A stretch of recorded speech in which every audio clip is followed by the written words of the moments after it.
నమస్కారం దూరదర్శన్ వార్తలకు స్వాగతం నేను ఉమారాణి ముందుగా ముఖ్యాంశాలు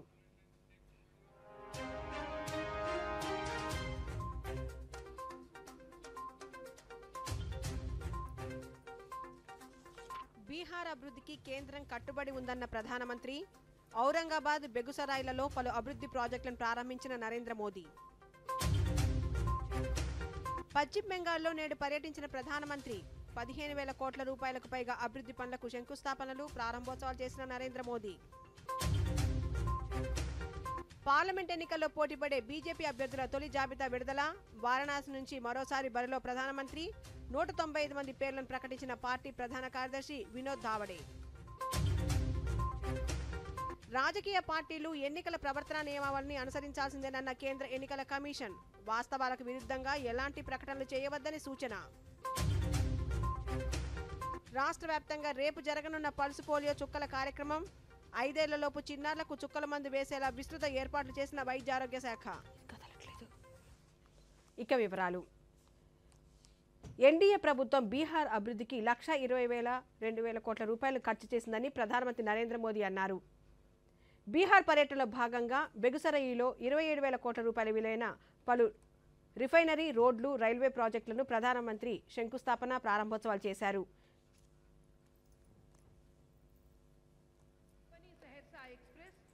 ఈ సందర్భంగా జరిగిన బహిరంగ సభలో మోదీ ప్రసంగిస్తూ గత 10 ఏళ్లుగా ఎన్డీఏ ప్రభుత్వం బీహార్ ప్రజల సంక్షేమం అభివృద్ధి కోసం పెద్ద ఎత్తున నిధులు విడుదల చేస్తుందని అన్నారు గ్రామ పట్టణ ప్రాంతాల్లో అవసరమైన మౌలిక సదుపాయాల కల్పన చేపట్టడంతో పాటు యువత వలసలు వెళ్లకుండా వారికి అవసరమైన నైపుణ్యాభివృద్ధిని అందిస్తున్నట్టు తెలిపారు త్వరలోనే భారత ఆర్థిక వ్యవస్థ ప్రపంచంలోనే 3వ అతిపెద్ద ఆర్థిక వ్యవస్థగా మారనుందన్న ప్రధానమంత్రి అందులో బీహార్ ప్రజల భాగస్వామ్యం ఎంతో ఉందని వివరించారు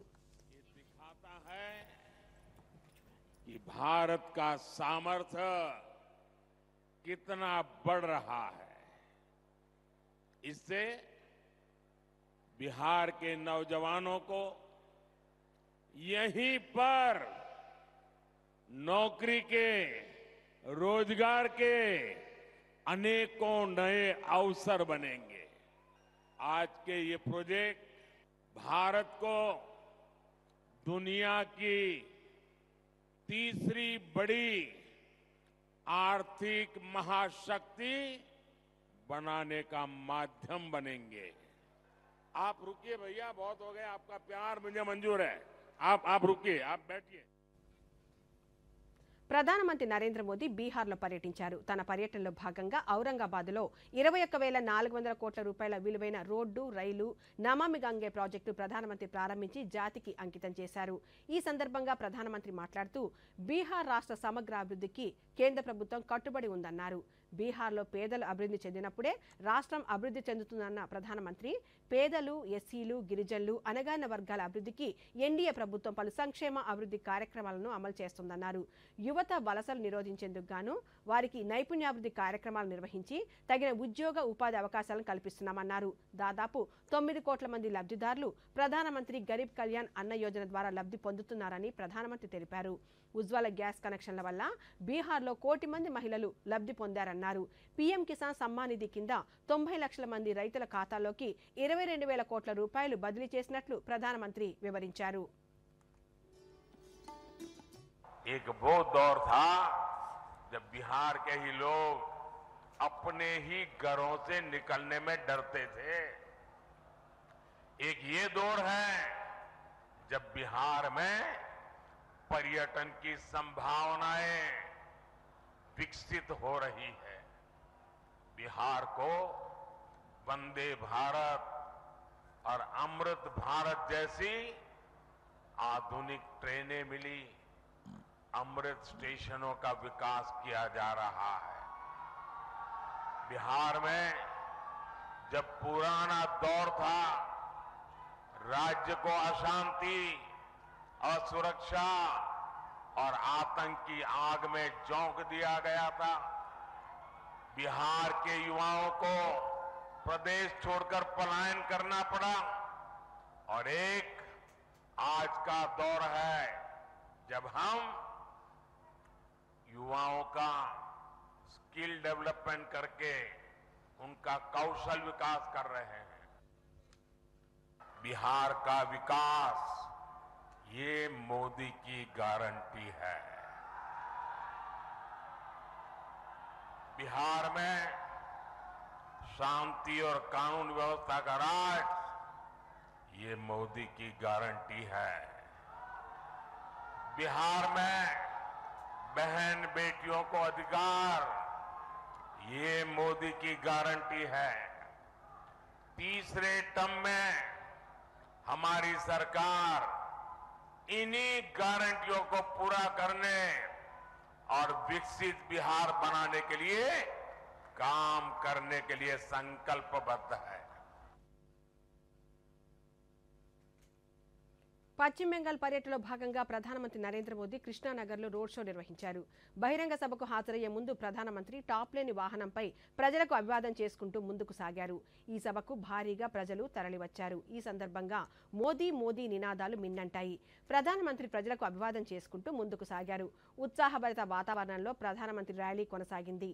మహిళలు, యువత సభకు భారీగా తరలివచ్చారు.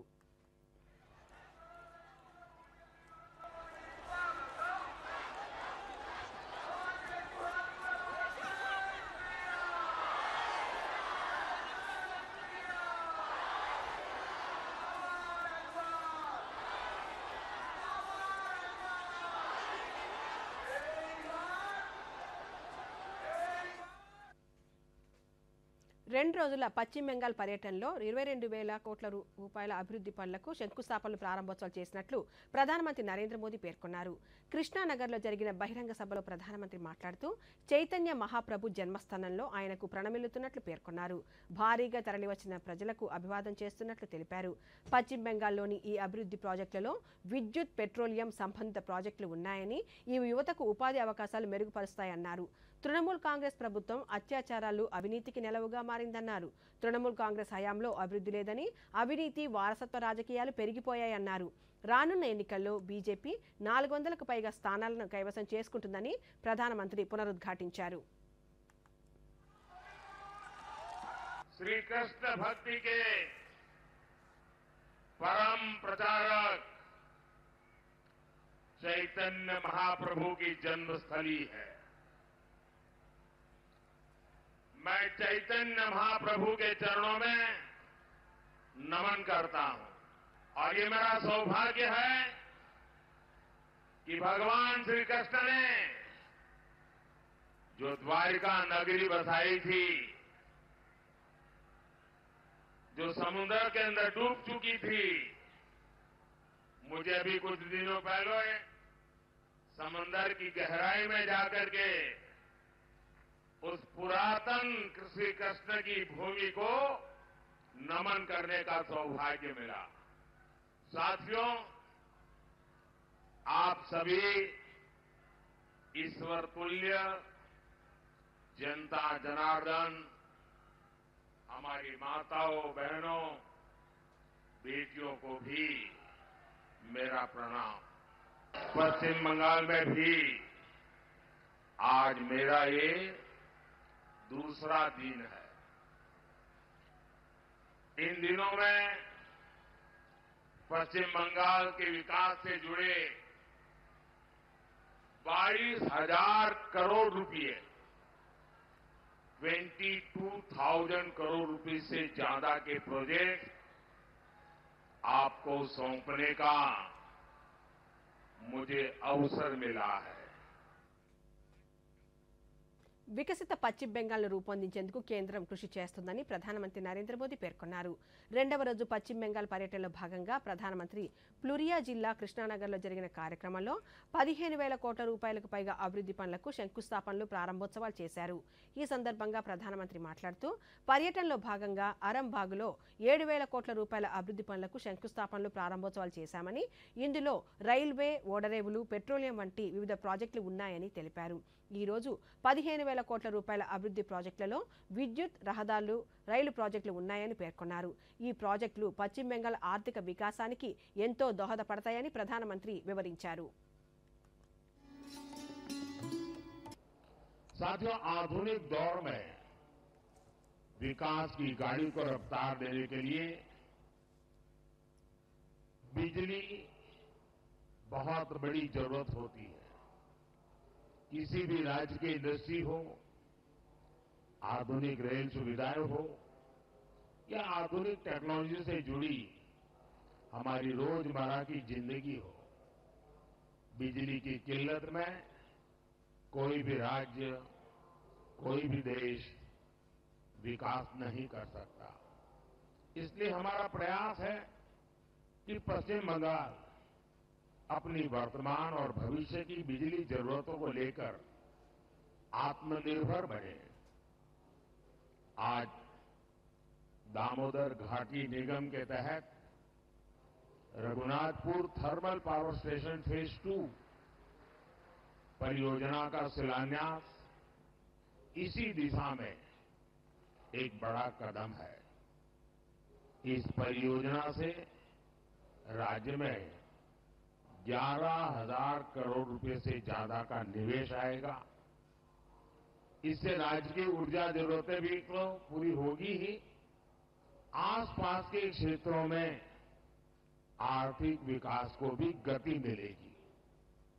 आज इस थर्मल प्लांट के शिलान्यास के साथ ही मैंने मेजिया थर्मल पावर स्टेशन के एफजीडी सिस्टम का उद्घाटन किया है। రానున్న సార్వత్రిక ఎన్నికల్లో పోటీపడే భారతీయ జనతా పార్టీ అభ్యర్థుల తొలి జాబితాను ఆ పార్టీ విడుదల చేసింది. 195 మంది సభ్యులతో కూడిన జాబితాను ఢిల్లీలోని బీజేపీ కార్యాలయంలో ఆ పార్టీ జాతీయ ప్రధాన కార్యదర్శి వినోద్ తావడే విడుదల చేశారు. ప్రధానమంత్రి నరేంద్ర మోదీ మరోసారి వారణాసి నుంచి పోటీ చేయనున్నారు. కేంద్ర హోంమంత్రి అమిత్ షా గాంధీనగర్ నుంచి బరిలో నిలవనున్నారు. గతంలో రాజ్యసభకు ఎంపికైన ఆరోగ్య శాఖ మంత్రి మన్సుఖ్ మాండవీయ గుజరాత్లోని పోర్బందర్ నుంచి పోటీ చేయనున్నారు. ఢిల్లీ నుంచి ప్రవీణ్ ఖండేల్వాల్, మనోజ్ తివారీ, సుష్మా స్వరాజ్ కుమార్తె బన్సూరి స్వరాజ్ బరిలో నిలవనున్నారు. ఇక తొలి జాబితాలో 34 మంది కేంద్ర మంత్రులకు అవకాశం లభించగా 28 మంది మహిళలకు చోటు దక్కింది. తొలి జాబితాలో 57 మంది ఓబీసీలకు స్థానం కల్పించారు. కీలక ఉత్తరప్రదేశ్ నుంచి 51 మంది అభ్యర్థులను తొలి జాబితాలో ప్రకటించారు. పశ్చిమ బెంగాల్ నుంచి 20 మంది, ఢిల్లీ నుంచి బరిలో నిలిచే 5 పేర్లను తొలి జాబితాలో వెల్లడించారు. एनडीए का भी विस्तार करने का प्रयास पिछले कुछ दिनों में हमने किया है। जनता जनार्दन के आशीर्वाद से लगातार तीसरी बार पिछले 2 लोकसभा चुनाव से भी अधिक प्रचंड बहुमत केंद्र में पुनः माननीय प्रधानमंत्री श्री नरेंद्र मोदी जी के नेतृत्व में जन जन की आशा एवं आकांक्षाएं पूरा करने वाली सरकार बनेगी, ये हमें विश्वास है। और ये हमें ही नहीं, देशवासियों के मन में भी है और इसलिए वो सब के मन से आवाज आ रही है, फिर एक बार मोदी सरकार। पिछले कुछ दिनों में लोकसभा क्षेत्र में प्रदेशों में रायशुमारी होने के बाद काफी चर्चा जो हुई, उसके बाद प्रदेश चुनाव समिति के द्वारा विचार करते हुए हर लोकसभा क्षेत्र के लिए कुछ प्रदेशों के पहले फेज में नाम केंद्र की ओर आए। आदरणीय राष्ट्रीय अध्यक्ष जी के साथ प्रदेश की चुनाव समिति ने और चर्चा उसमें की और अंतिम 29 फरवरी को केंद्रीय चुनाव समिति जो माननीय प्रधानमंत्री और माननीय अध्यक्ष जी की उपस्थिति में हुई, उसमें माननीय प्रधानमंत्री जी वाराणसी से चुनाव लड़ेंगे। 34 केंद्रीय मंत्री एवं राज्य मंत्री, इनके नाम इस सूची में 195 में है। एक लोकसभा अध्यक्ष जी का नाम भी है और 2 पूर्व मुख्यमंत्री, ऐसे 195 में उम्मीदवारों के नाम हैं। उसमें 28 हमारी मातृशक्ति है, 50 से कम उम्र वाले 47 युवा उम्मीदवार 47, फीमेल 28, मातृशक्ति 28, यूथ 47, अनुसूचित जाति शेड्यूल कास्ट 27। ఇప్పుడు ఒక వాణిజ్య ప్రకటన. కొత్త వాషింగ్ మెషిన్ బాగుంది. ఏమైంది? ఈ షాపింగ్ పై 2000 వరకు క్యాష్ బ్యాక్ వచ్చింది. కేవలం క్యూఆర్ కోడ్ స్కాన్ చేయాలి. దుమ్ము దులిపేస్తుంది అనుకుంటా కదా? బ్యాంక్ అకౌంట్ ది డబ్బు రిసీవ్ చేసుకునే సమయంలో క్యూఆర్ కోడ్, స్కాన్, పిన్ లేదా ఓటీపీ లాంటివి అవసరమే ఉండదు. అవి కేవలం పేమెంట్ చేయడంలో అవసరం అవుతాయి. అందుకే తెలియని కోడ్ లేదా లింక్ల నుండి జాగ్రత్తగా ఉండండి. నష్టపోకండి. బ్రతికిపోయాం పెద్ద నష్టం నుండి. ఈ కొత్త నష్టం ఆర్బీఐ అంటుంది, విషయాలు తెలుసుకోండి, జాగరూకంగా ఉండండి. తిరిగి వార్తల్లోకి స్వాగతం. కడప నగరాన్ని వేల కోట్ల రూపాయలతో అభివృద్ధి చేస్తున్నట్లు రాష్ట్ర ఉప ముఖ్యమంత్రి అంజాద్ బాషా అన్నారు. కడపలోని అన్నమయ్య సర్కిల్లో నూతనంగా ఏర్పాటు చేసిన 12 అడుగుల అన్నమయ్య విగ్రహాన్ని ఆయన ఆవిష్కరించారు. ఈ సందర్భంగా అంజాద్ బాషా మాట్లాడుతూ ఒక్కొక్క సర్కిల్ను కోటి రూపాయల నిధులతో సుందరీకరిస్తున్నట్లు పేర్కొన్నారు. ఎలాంటి వివాదాలకు తావు లేకుండా నగరాన్ని నలువైపులా అభివృద్ధి చేస్తున్నట్లు తెలిపారు. మహాభక్తుడు మరి అన్నమయ్య గారి 12 అడుగుల కాంస్య విగ్రహాన్ని మరి ఈరోజు అన్నమయ్య సర్కిల్లో ప్రతిష్ఠించడము, మరి ఈ కార్యక్రమంలో ప్రతి ఒక్కరు కూడా పెద్దలందరూ కూడా పాల్పంచుకోవడము నిజంగా చాలా సంతోషకరమైన విషయం అని చెప్పి కూడా ఈ సందర్భంగా తెలియజేసుకుంటున్నాను. మరి ఈరోజు కడప నగరాభివృద్ధిలో భాగంగా అన్ని సర్కిల్స్ కూడా అన్ని కూడళ్ళకి కూడా ఈరోజు అభివృద్ధి చేసే కార్యక్రమంలో భాగంగానే మరి ఈ కూడలిని కూడా అతి సుందరంగా తీర్చిదిద్దాలని ఆలోచనతో భాగంగా మరి ఈరోజు కోటి రూపాయలతో మరి ఈ సర్కిల్ని బ్రహ్మాండంగా ఈరోజు తీర్చిదిద్దడం జరిగింది. అభివృద్ధి సంక్షేమాలు రెండు కళ్లుగా ముఖ్యమంత్రి జగన్మోహన్ రెడ్డి పాలన సాగుతోందని రాష్ట్ర రవాణా శాఖ మంత్రి పినిపే విశ్వరూప్ అన్నారు. డాక్టర్ బిఆర్ అంబేద్కర్ కోనసీమ జిల్లా ఉప్పలగుప్తంలో పలు అభివృద్ధి కార్యక్రమాలను ఆయన ప్రారంభించారు. ఉప్పలగుప్తం మండల కేంద్రంలో ఎస్సీ కమ్యూనిటీ హాల్ భవనాన్ని మంత్రి ప్రారంభించి అనంతరం అక్కడ జరిగిన సమావేశంలో మంత్రి మాట్లాడారు. సామాజిక భవనాలు ఎన్నో రకాలుగా ప్రజలకు సేవలందించే అవకాశం ఉందని వాటిని సద్వినియోగం చేసుకోవాలని సూచించారు. ఈ కార్యక్రమంలో ఉమ్మడి తూర్పుగోదావరి జిల్లా ఎమ్మెల్సీ బొమ్మి ఇజ్రాయెల్తో పాటు పలువురు నాయకులు పాల్గొన్నారు. 3 కమ్యూనిటీ భవనాలకి ప్రారంభించుకున్నాం.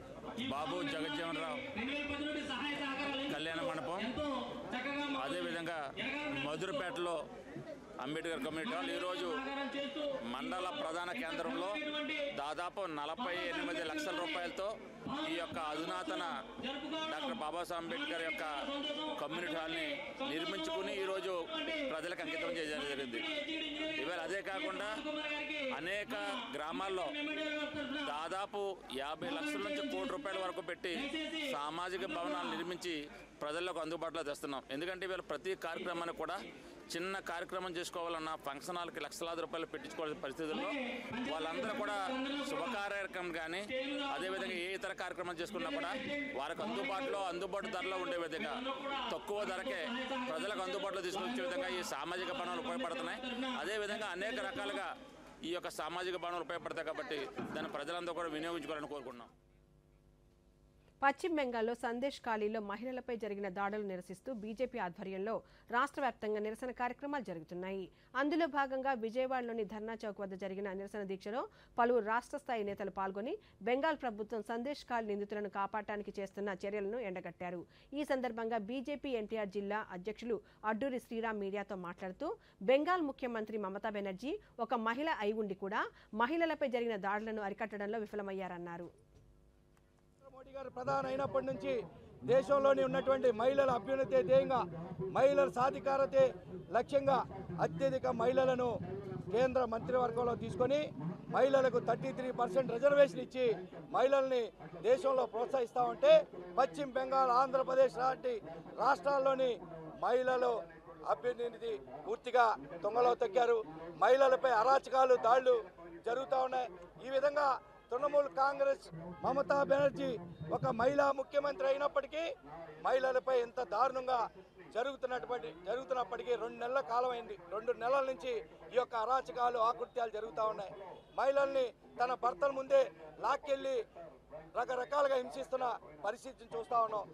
చిన్న పిల్లల్ని కూడా వదిలే పని లేకుండా దారుణంగా వ్యవహరిస్తున్నప్పటికీ ఈ యొక్క ముఖ్యమంత్రి ఒక మహిళ అయ్యుండి దానిపై స్పందించకపోవడం చాలా సిగ్గుచేటని చెప్పి ఈ సందర్భంగా దేశవ్యాప్తంగా కూడా మహిళా లోకం మాట్లాడుకుంటున్న పరిస్థితి. ఇప్పటికైనా ఈ యొక్క బాధ్యులు ఎవరైతే ఉన్నారో, ఈ అరాచకాలు, ఆకృత్యాలు ఎవరైతే సృష్టిస్తూ ఉన్నారో షేక్ షాజహాన్ వారి అనుచరులందరినీ కూడా వెంటనే అరెస్టు చేసి బహిరంగంగా ఉరి తీయాలి. భారతీయ సైన్యంలో చేరేందుకు ఉత్తరాంధ్ర జిల్లాల నుంచి అధిక సంఖ్యలో యువత ఆసక్తి చూపుతున్నారని విశ్రాంత మేజర్ జనరల్ యుద్ధ సేవా పథకం గ్రహీత రాజ్పాల్ పునియా అన్నారు. శ్రీకాకుళం నగరంలో ఉన్న ఆర్మీ కాలింగ్ కేంద్రాన్ని సందర్శించిన సందర్భంగా ఆయన దూరదర్శన్తో మాట్లాడుతూ ఉత్తరాంధ్ర యువతను దేశ రక్షణ రంగంలో చేర్చేందుకు ఇండియన్ ఆర్మీ కాలింగ్ కేంద్రం తగిన కృషి చేస్తోందన్నారు. ప్రధానమంత్రి నరేంద్ర మోదీ నేతృత్వంలో దేశ రక్షణ రంగం ప్రపంచ దేశాలకు ఆదర్శంగా నిలుస్తోందన్నారు. Of military service, and now having retired, I have taken it upon myself to motivate the youth to join the military. And what fascinated me in Srikakulam is a small place which is actually giving so many soldiers to the Indian Army. But what needs to be focused here is to join the military as officers. And Indian Army Calling Center, I found to be doing a good job here on ground. We need more awareness in the youth. We need more children to be aware how to join the military as officers. It is not. ఈ నెల 18 నుంచి జరగనున్న 10వ తరగతి వార్షిక పరీక్షలకు అన్ని ఏర్పాట్లు చేస్తున్నట్లు నెల్లూరు జిల్లా పరిశీలకులు ఆర్టీఏ రాష్ట్ర కార్యదర్శి డి మసూదన్ రావు తెలిపారు. నెల్లూరు జిల్లా విద్యాశాఖ కార్యాలయంలో డీఈఓ రామారావు సర్వశిక్ష అభియాన్ జిల్లా అధికారి ఉషారాణితో కలిసి ఏర్పాట్లను పరిశీలించారు.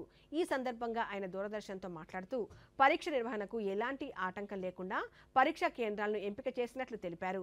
పాఠశాల విద్యాభ్యాసంలో కీలకమైన పరీక్షలు కావడంతో బెంచీలపై కూర్చొని సౌకర్యంగా పరీక్ష రాసేందుకు వసతి ఉన్న పాఠశాలలనే పరీక్షా కేంద్రాలుగా నిర్ణయించడం జరిగిందన్నారు. డిస్ట్రిక్ట్ లెవెల్ అబ్జర్వర్గా అపాయింట్ అవడం అనేటువంటి జరిగింది. నెల్లూరు జిల్లాలో మొత్తంగా మనకి 32,834 మంది విద్యార్థులు పరీక్షలకు హాజరవుతున్నారు.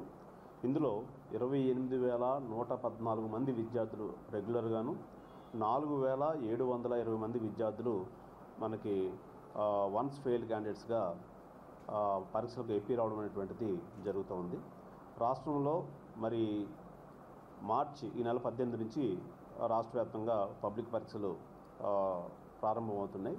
నెల్లూరు జిల్లాకు సంబంధించి 176 పరీక్షా కేంద్రాల్లో ఎగ్జామ్స్ నిర్వహించడం కోసం అనేటువంటిది ఏర్పాట్లు చేయడం జరిగింది. ఇందులో ఒక 14 సెంటర్స్ని ట్రబుల్ సమ్ సెంటర్స్గా ఐడెంటిఫై చేయడం జరిగింది. ఈ సెంటర్స్లో పరీక్షలు నిర్వహించడం కోసం మరింత సున్నితమైనటువంటి ఏర్పాట్లు చేయమని చెప్పేసి ఎన్టీఆర్ జిల్లా మైలవరం వైసీపీ శాసనసభ్యులు వసంత కృష్ణప్రసాద్ తెలుగుదేశం పార్టీలో చేరారు.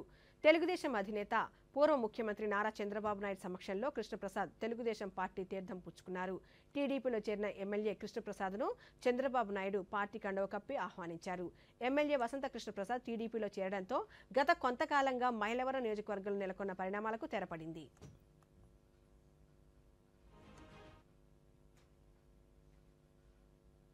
రాష్ట్ర వ్యాప్తంగా రేపు పల్స్ పోలియో చుక్కల మందు పంపిణీ కార్యక్రమం చేపట్టనున్నారు.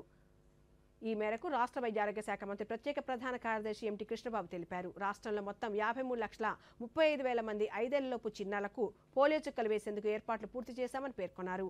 అంగన్వాడీలు, గ్రామ వార్డు సచివాలయాల వాలంటీర్లతో ఏఎన్ఎంలు సమన్వయం చేసుకోవాలని సూచించారు. చిన్నారుల ఆరోగ్య పరిరక్షణే లక్ష్యంగా మొదటి రోజునే లక్ష్యాన్ని పూర్తి చేయాలని ఆదేశించారు. తొలి రోజు చుక్కల మందు వేయించుకునే చిన్నారులను గుర్తించి తదుపరి 2 రోజుల్లో ఇంటింటికి వెళ్లి పోలియో చుక్కలు వేయనున్నారు. పల్స్ పోలియో కేంద్రాలతో పాటు రైల్వే స్టేషన్, బస్టాండ్లలో పోలియో చుక్కలు వేసేందుకు ఏర్పాట్లు చేసినట్లు తెలిపారు. పల్స్ పోలియో కార్యక్రమాన్ని కృష్ణా జిల్లాలో విజయవంతం చేసేందుకు అన్ని ఏర్పాట్లు చేసినట్లు జిల్లా వైద్య ఆరోగ్య శాఖ అధికారి డాక్టర్ గీతాబాయి తెలిపారు. మచిలీపట్నంలో రేపు జరిగే పల్స్ పోలియో విజయవంతం చేయాలని కోరుతూ విద్యార్థులు ర్యాలీ నిర్వహించారు. ఈ సందర్భంగా గీతాబాయి దూరదర్శన్తో మాట్లాడుతూ జిల్లాలో 1.44 లక్షల మంది 5 సంవత్సరాలలోపు వయసు గల చిన్నారులకు పోలియో చుక్కలు వేయాలని లక్ష్యంగా పెట్టుకున్నామని తెలిపారు. పల్స్ పోలియో కార్యక్రమంలో 3 రోజుల పాటు డోర్ టు డోర్ క్యాంపెయినింగ్ కూడా జరుగుతుందని తెలిపారు. ఇందుకోసం 16 మొబైల్ టీంలను 4,858 వైద్య ఆరోగ్య శాఖ సిబ్బంది విధుల్లో పాల్గొంటున్నట్లు తెలిపారు. 53 పోలియో చుక్కల కేంద్రాన్ని గుర్తించి మనము అన్ని ఏర్పాట్లు కూడా పూర్తి చేయడం జరిగింది. మనం సుమారుగా 1,44,000 మంది పిల్లలు, అంటే పుట్టిన శిశువు దగ్గర నుంచి 5 సంవత్సరాలు ఉన్న పిల్లలు మనకి టెంటేటివ్గా ఎస్టిమేటెడ్ టార్గెట్ 1,44,000 ఉన్నారు. రేపు పుట్టిన బిడ్డలను కూడా గుర్తించి రేపు డెలివరీస్ ఎన్ని అవుతాయి అవి కూడా చూసుకొని, అంటే ఇది అదనపు చుక్కలు. అంటే ఇవాళ మాకు జిల్లా వ్యాప్తంగా కూడా కొన్ని చోట్ల ఇమ్యునైజేషన్ సెషన్స్ జరుగుతాయి. ఇవాళ వేసిన పిల్లలకు కూడా రేపు కవర్ చేయడం జరుగుతుంది. ఇది కేవలం 2 పోలియో చుక్కలతో అంగవైకల్యాన్ని అరికట్టవచ్చని ఎన్టీఆర్ జిల్లా కలెక్టర్ ఎస్ ఢిల్లీరావు తెలిపారు. విజయవాడలో పల్స్ పోలియో కార్యక్రమాన్ని విజయవంతం చేయాలని కోరుతూ అవగాహన ర్యాలీని నిర్వహించారు. ఈ ర్యాలీలో కలెక్టర్తో పాటు మున్సిపల్ కమిషనర్ స్వప్నిత్ దినకర్ పొన్కర్, నగర మేయర్ రాయన భాగ్యలక్ష్మిలు పాల్గొన్నారు. ఈ సందర్భంగా ఢిల్లీరావు మీడియాతో మాట్లాడుతూ పోలియో మహమ్మారిని సమూలంగా రూపుమాపేందుకు కేంద్ర రాష్ట్ర ప్రభుత్వాలు గత 20 సంవత్సరాలు తీసుకున్న చర్యల కారణంగా సత్ఫలితాలు లభిస్తున్నాయన్నారు. జిల్లాలో 5 సంవత్సరాలలోపు వయసు గల చిన్నారులు 2,48,000 మంది ఉన్నట్లు గుర్తించడం జరిగిందన్నారు. వీరికి 1,008 పల్స్ పోలియో కేంద్రాల ద్వారా పోలియో చుక్కలు వేసేందుకు అన్ని ఏర్పాట్లు పూర్తి చేయడం జరిగిందన్నారు. 1000 బూత్స్లో సుమారుగా ఒక 2.5 లక్షల మంది పిల్లలకి టార్గెట్ చేస్తున్నాం. దాంట్లో భాగంగా ఈరోజు ఒక అవగాహన ర్యాలీ అనేది ఓల్డ్ జీజీహెచ్లో ఏర్పాటు చేసుకోవడం.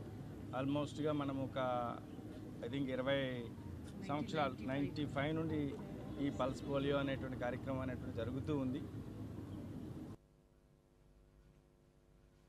దేశంలో పోలియోను శాశ్వతంగా నివారించేందుకు అమలు చేస్తున్న పల్స్ పోలియో చుక్కల మందుల పంపిణీ కార్యక్రమాన్ని ప్రతి ఒక్కరూ విజయవంతం చేయాలని గుంటూరు జిల్లా వైద్య శాఖ అధికారిని విజయలక్ష్మి అన్నారు. పల్స్ పోలియో కార్యక్రమంలో గుంటూరులో నిర్వహించిన అవగాహన ర్యాలీని ఆమె ఈ రోజు ప్రారంభించారు. ఈ సందర్భంగా విజయలక్ష్మి మీడియాతో మాట్లాడుతూ జిల్లా వ్యాప్తంగా 950 బూతుల ద్వారా 2,12,227 మందికి ఈ పోలియో చుక్కలు అందించనున్నట్లు తెలిపారు. స్కూల్స్లోనైతే వివిధ సెంటర్స్ మనము 950 సెంటర్స్ పెట్టుకున్నాము. 4-5 రూరల్లో అయితే ఈ 2 రోజులు హౌస్ టు హౌస్ యాక్టివిటీ ద్వారా ఇంటింటికి వెళ్ళి ఎవరైతే వేయించుకోలేదో వాళ్ళకి వేయటం జరుగుతుంది. అదే అర్బన్ లో కనుక మనకు 6వ తారీఖు కూడా మనం వ్యాక్సినేషన్ చేస్తాము. ఈ బూత్ మనము మార్నింగ్ 7 గంటల నుంచి సాయంత్రం 6 గంటల వరకు ఉంటుందండి. అంటే ఇంటింటికి వస్తారు కదా అని చెప్పి వెయిట్ చేయకుండా అంటే ఉదయమే వేయించుకుంటే చాలా మంచిది. పుట్టుకతోనే వినికిడి లోపం ఉన్న చిన్నారులకు ప్రభుత్వం ఉచితంగా వినికిడి పరికరాలు పంపిణీ చేస్తుందని అనంతపురం జిల్లా వైద్య శాఖ అధికారిని బి దేవి అన్నారు. అనంతపురంలోని ప్రభుత్వ సర్వజన ఆసుపత్రిలో వినికిడి లోపం ఉన్న పిల్లలకు ఈరోజు వినికిడి యంత్ర పరికరాలను పంపిణీ చేశారు. ఈ సందర్భంగా డాక్టర్ దేవి మాట్లాడుతూ నేషనల్ హెల్త్ మిషన్లో భాగంగా జిల్లాలో వినికిడి లోపం ఉన్న చిన్న పిల్లలను గుర్తించి వారికి ఉచితంగా వినికిడి పరికరాలు ఇవ్వడం జరిగిందన్నారు. ఈ సందర్భంగా డిఐసి సెంటర్ని ఇక్కడ విజిట్ చేయడం జరిగింది. తర్వాత వీళ్ళందరికీ కూడా హీరింగ్ ఎయిడ్స్ గవర్నమెంట్ నుంచి వచ్చిన వాళ్ళని 25 మెంబర్స్ని సెలెక్ట్ చేస్తున్నాము. వాళ్ళకి దీని మీద ఎక్స్ప్లెయిన్ చేసి మా హెల్త్ ఎడ్యుకేటర్ ఉన్నారు, ఆమె ఎక్స్ప్లెయిన్ చేసి పీడియాట్రిషియను, మెడికల్ ఆఫీసరు, డిఐసి టీం మొత్తం కూడా ఫిజియోథెరపీ అందరూ ఉన్నారు. సార్వత్రిక ఎన్నికల నేపథ్యంలో రాజకీయ పార్టీలకు ఎన్నికల కమిషన్ కొన్ని సూచనలు, హెచ్చరికలు చేసింది. గతంలో ఎన్నికల ప్రవర్తన నియమావళిని ఉల్లంఘించిన వారికి మందలించి వదిలేసేవారమని, ఈసారి కఠిన చర్యలు తీసుకుంటామని హెచ్చరించింది. పార్టీలు, నేతలు, అభ్యర్థులు, స్టార్ క్యాంపెయినర్లు నియమావళిని ఖచ్చితంగా పాటించాలని స్పష్టం చేసింది. గతంలో నోటీసులు అందుకున్న వారికి ఈసారి కఠిన చర్యలు ఉంటాయని పేర్కొంది. ప్రచారంలో పార్టీలు మర్యాద పాటించాలని, ఈ విషయంలో స్టార్ క్యాంపెయినర్లు ఎక్కువ బాధ్యత ఉందని, వాస్తవాలకు విరుద్ధంగా ఎటువంటి ప్రకటనలు చేయరాదని సూచించింది. ఓటర్లను తప్పుదోవ పట్టించకూడదని, సామాజిక మాధ్యమాల్లోనూ ప్రత్యర్థులను కించపరిచేలా పోస్టులు పెట్టరాదని పేర్కొంది.